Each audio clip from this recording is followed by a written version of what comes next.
'cause I'm forgiven, because you were forsaken, 'cause I'm accepted, you were condemned, 'cause I'm alive and well, Spirit lives within me, because you died and rose again.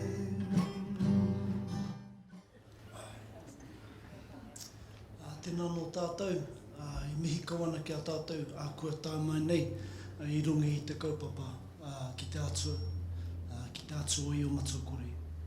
No reira whānau mā, tēnā koutou, tēnā tātou katoa. I tēnei e tuake e tautoko i ngā kupu whakawhetai, kua tukanatu ki tō tātou nei matunui tarangi. He honore e kororia ki a koe te matua, ka tira.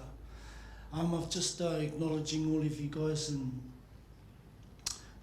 just acknowledging you and what I've just said, and especially acknowledging God for His goodness and His love. Who am I? I'll explain in Māori first and then I'll translate it. Ka hoki neu ki te mauri o tōku waka o te arawa, ko tamata kapua te rangatira, ko ngā tūrorangi te tohunga. My waka, where my people come from, Hawaii, we travelled over on our waka, was called Te Arawa. That's my waka, this is my whakapapa of who I identify with. And my rangatira they were on their waka was Tamata Kapua from Rotorua, and Tohonga was from Ngāti Tuwhareto, Ngā Tōrurangi. E tuana hau I runga I te toko tu whenua, I tapainga I ngā rangatira o te ao kohatu, ko Tongariro, te maunga kōrero. My mountain that I affiliate with, that I belong to is Tongariro. Te rau hoki takuronga I te waimai, I te wairere o taupunu I a te moana. Hirera tuki a tongoro I te pēra nuku I te pēra rangi. My river, my lake that I belong to is Taupo nui a te. Ko Ngāti Tuwhareto, me Ngāpui, me Te Aroa, me Ngāti Awa, Oku Iwi. My tribe, my people that I come from is from Te Aroa, Rotorua area, also down in Taupo, all around the lakes and that, Ngāti Tuwhareto. My mother's side is Ngāpui, that's all up north. And my grandparents, my grandfather and that are from Ngāti Awa down by Mātātua, down by Whakatāne. So I've got a lot of links everywhere. Kia ora. And last one on the whakapapa list is me. And I got, I'm a grandfather, I got 2 grandchildren, and I got 4 children. I come from a real dark life. Life of abuse and stuff. I never knew Christ when I was a boy growing up. All I saw was violence and stuff, and drugs and alcohol. It was really hard.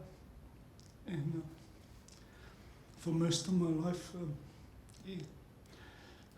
prisons and stuff, and because I was brought up that way, I only knew violence. So I thought, well, I may as well be the best violent person I could be. And that's what I did.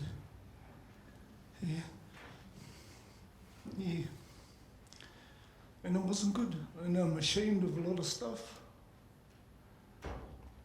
Just talking about it now, I hate facing it, but it's just the reality of, I guess, in my journey. And because of how I was brought up with the abuse and stuff, I just hated everybody. I hated the world. I never knew Jesus. I heard about this thing, but it never made any sense in the world I lived in. It was a very selfish world that I come from, and very hurtful, and very just a lot of hate and violence was inside me, and that came out of me, and then finally ended up in trouble with the police, and then most of my life has been behind bars, in prison, and it wasn't a nice place to be because it made me even worse. And I came out and I took that out on society and everybody in life. I just took it all out on everyone. Hurting my children, my family, my parents, my brothers and sisters, Just last year I hadn't seen my dad in nearly 10 years. And finally got to see him. One of my sisters, 15 years. Just got to see her last year. My brother, maybe 7, 8 years. Just saw him last year. And they still don't see the real me now. This person, they still think that I'm the same. And and then I just finally gave my heart to the Lord in 2007. Had enough of the pain that everything was causing me. It was just too much for me. And I had painted this picture in front of everybody that I was a tough guy. And I couldn't keep up with that image, that picture anymore. And I dropped to my knees. No, before that happened, a prison officer who had known me throughout my jail terms, he saw me and he says, I've never seen you this broken before, and I was broken this one time in prison. And he said, could I pray for you? And I says, well, I don't even know what that means. And I told him the F word, and I told him to get out. But this one prison officer, Indian Fijian, he just kept on persisting, and I just gave in one day, maybe 2 weeks of him persisting every day. And then I gave in to him, and I says, look, do whatever is going to make you happy. And he prayed for me, and he walked out of my cell. It's like I could count every second of every moment of that night.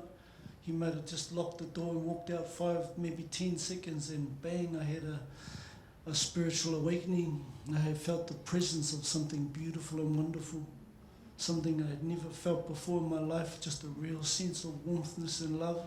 And it was like my whole cell just brightened up all of a sudden. And then I felt all the pain and the hurt and stuff just all disappear all of a sudden. And I was just in awe. And I thought I was floating off my bed. I just felt floating, like my back arched. And I just looked up and I said, if this is the God that people are talking about, then I cried and I said, help me.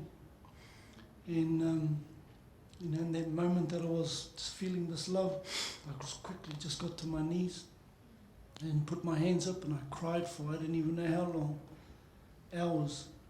But just I couldn't get off my knees, and I just stayed there, and I promised him that I'd follow him the rest of my life if he'd just come in and help me make my life something better than what it was and what it had been. And then ever since that day I made that commitment, gave my heart to the Lord, and I'm telling you, it's been a really rough journey. Hasn't been easy at all. That old fella didn't want to die that easy. He led me to the Salvation Army. And oh wow, they just showed me so much love, and they taught me about Jesus, and they showed it through example. They showed it through how they are as a people of faith. I got here through the Salvation Army. I needed to know more about God, and they knew the journey I was on. They just said, look, you should go to Laidlaw College. And I came here, and I'm telling you, it's the best experience I've ever had, but a tough experience. But it is the best experience I've ever had because the communities I come from.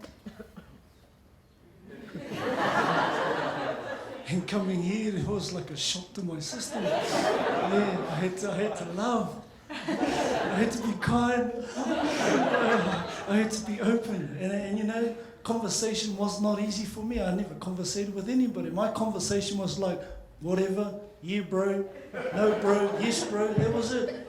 And then coming here has just opened up a whole new world and everything, and just being around all you people, and learning and growing. And, I got to watch you to know how to live properly. That's how far back I've got to go, right back to the basics. And this is my second year now, and I'm very thankful, very grateful to Laidlaw College. And I always say that, I preach it now, I say that everywhere I go. I do. It's really helped me be a better person, and really,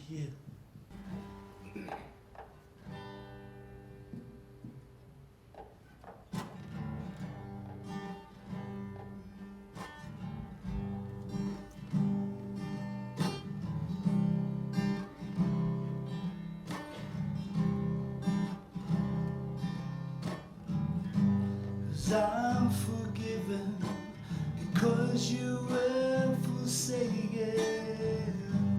As I'm accepted, you were condemned.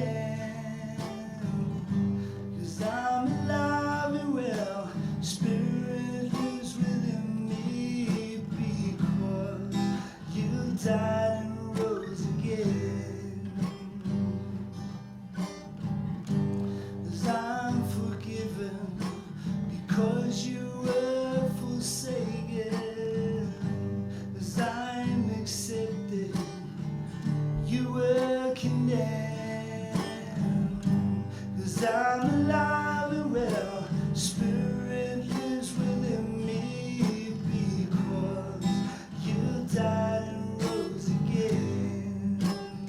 Amazing love, amazing love, how can it be that you, my King, would die for me? Amazing love, I know it's true.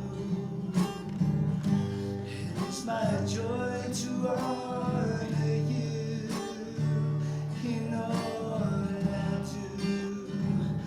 I honor you. You are my King, Jesus. You are my King, Jesus. You are my King. Amazing love, amazing love.